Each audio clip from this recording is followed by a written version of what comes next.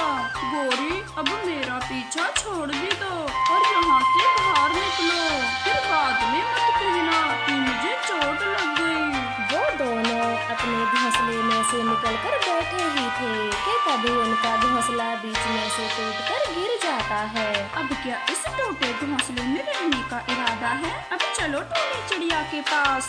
फिर वो दोनों भी तेजी से उड़ते हुए चिड़िया के घोंसले पर चले जाते हैं। अरे कालू गोरी, क्या आपका भी घोंसला टूट गया है? हाँ चिड़िया, परंतु आपको कैसे पता कि हमारा घोंसला टूट गया और अब हम दोनों आपके घोंसले में रहने आए हैं। अब जल्दी से हमें अंदर ले लो। फिर चिड़िया कालू गोरी को भी घोंसले के अंदर बुला लेती है। ओए कबूतर, क्या तेरा घोंसला भी टूट गया है जो चिड़िया के घर में हो? हाँ गोरी कभी, हमारा घोंसला तेज हवा में उड़ गया और लूसी जी हमें छोड़कर चली गयी, उनकी मौत हो गई। अरे रे, ये तो बहुत ही बुरा हुआ जो लूसी बहन की मौत हो गई। अभी तो मुन्ना छोटा है, बेचारा अपनी मम्मा के बिना कैसे रह पाएगा। गोरी, मैं अपने बेटे का पूरा ध्यान रखूंगा, उसे एक पल के लिए भी अपने से दूर नहीं होने दूंगा। ऐसे बातें कर वो सभी चुप हो जाते हैं और थोड़ी देर बाद टोनी चिड़िया उनसे कहती है, साथियों, आप ये दाना खा लो, आप सबको भूख लगी होगी। हाँ हाँ टोनी चिड़िया, क्यों नहीं, भूख तो बड़ी तेज लगी है हमें। अच्छा किया जो आपने पहले से ही भोजन जमा कर लिया। कालू और गोरी कभी तो बिना कुछ सोचे समझे ही चिड़िया का दाना खाने लगते हैं, परंतु कबूतर दाना नहीं खाता। कबूतर भैया, आप भी दाना खा लो और मुन्ने को भी खिला दो।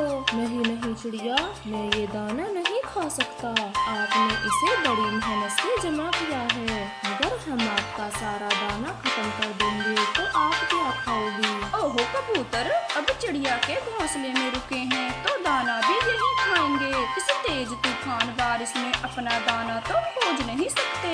गोरी, आपने सही कहा, इस खराब मौसम में दाना तो हम नहीं खोज सकते, परंतु चिड़िया ने हमें अपने घर में रखा, ये क्या कम है जो उसका भोजन खत्म करके उसकी समस्या और बढ़ा दें। अब जैसी भी आपकी इच्छा, अब हमने तो भोजन खा लिया है। चिड़िया के घोंसले में रहना कालू गोरी को तो बहुत पसंद था।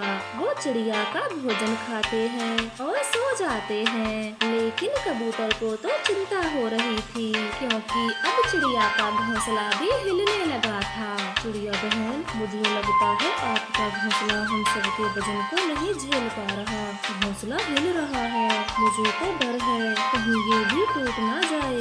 कबूतर भैया, अब इसका कोई उपाय बताओ, वरना हम सब मुसीबत में पड़ जाएंगे। इसका एक ही उपाय है, मैं मुन्ने को लेकर घोंसले से बाहर जाता हूँ, फिर शायद वजन कम होने से घोंसला ना टूटे। नहीं कबूतर भैया, आपके साथ छोटा बच्चा है, ऐसे में आप कहाँ जाओगे? मैं काले भैया को जगह देती हूँ, वो भी घोंसले से बाहर चले जाएंगे। नहीं चिड़िया, रहने दो, ये दोनों यहाँ से कहीं नहीं जाएंगे, मैं ही चला जाता हूँ और कहीं अपना ठिकाना खोज लूंगा। ये कहकर कबूतर अपने बेटे को उठाता है और घोंसले से बाहर चला जाता है। देर रात भी हो जाती है। तूफान का आना और भी तेज होता जा रहा था। ये कालू गोरी तो जब से आए हैं तब से सोए ही जा रहे हैं। इनको जरा भी फिक्र नहीं है कि मेरा घोंसला भी हिलने लगा है। ऐसे सोचते हुए चिड़िया तूफान के रुकने का इंतजार करते हुए सो जाती है और तभी जोरदार तूफान आ जाता है और चिड़िया का घोंसला भी तिनके तिनके में बिखर जाता है। वो सब जमीन पर आकर गिर जाते हैं। अरे बाप रे, ये क्या हुआ? हम सब जमीन पर कैसे गिरे? गोरी, चिड़िया का मजबूत घर भी टूट गया है और हम सब जमीन पर गिरे हैं। हे भगवान, अगर मैं नहीं सोती तो मेरा अंडा भी नहीं फूटता। मेरी गलती के कारण मेरा बच्चा दुनिया में आने से पहले ही मर गया। चलो कालू जी, हम किसी और पक्षी के घर चलते हैं। अब यहाँ रहकर क्या करें? ये कहकर कालू गोरी तो वहाँ से चले जाते हैं और चिड़िया तो अपने फूटे अंडे को देखकर रो रही थी कि तभी वहाँ पर कबूतर आता है। उसके सर पर बांस का गट्ठर रखा था। चिड़िया बहन, रोना बंद करो। मैंने भी अपनी पत्नी को खोया है इस तेज तूफान में और मैं जानता था कि आपका घोंसला भी टूट जाएगा, इसलिए मैं ये बांस लेने गया था दूर के जंगलों में। लेकिन कबूतर भैया, आपने मुझे ये सब पहले क्यों नहीं बताया? मैं भी आपके साथ चलती और अपना घर भी बांस का बना लेती। अरे चिड़िया, मैंने आपको इसलिए नहीं बताया था कि आपको अपने अंडे के पास रहने की ज्यादा जरूरत थी और ये बांस तो मैं आपके लिए भी लाया हूँ। सबसे पहले आपका ही घर बनेगा। कबूतर भैया, आपका बहुत बहुत धन्यवाद। फिर चिड़िया और कबूतर बांस का घर बनाना शुरू करते हैं। काफी देर के बाद उनका बांस घर बनकर तैयार हो जाता है। चलो कबूतर भैया, अब हम बांस के घर के अंदर जाते हैं क्योंकि तेज तूफान के आने की संभावना बढ़ रही है। चिड़िया, अगर दोबारा से कालू और गोरी आपसे मदद मांगने आए तो साफ इनकार कर देना। उन्हें भी तो पता चले कि मुसीबत के समय में दोस्तों का साथ नहीं छोड़ना चाहिए, जैसे वो दोनों आपको मुसीबत में छोड़कर भाग गए थे। हाँ कबूतर भैया, वो दोनों तो बहुत बुरे हैं। घोंसला टूटने पर मुझे अकेला छोड़कर चले गए। अब मैं भी उनको बांस घर में नहीं आने दूंगी। ऐसे बातें कर वो तीनों अपने नए बांस घर में चले जाते हैं और बिना तूफान के डर से बांस घर में रहते हैं।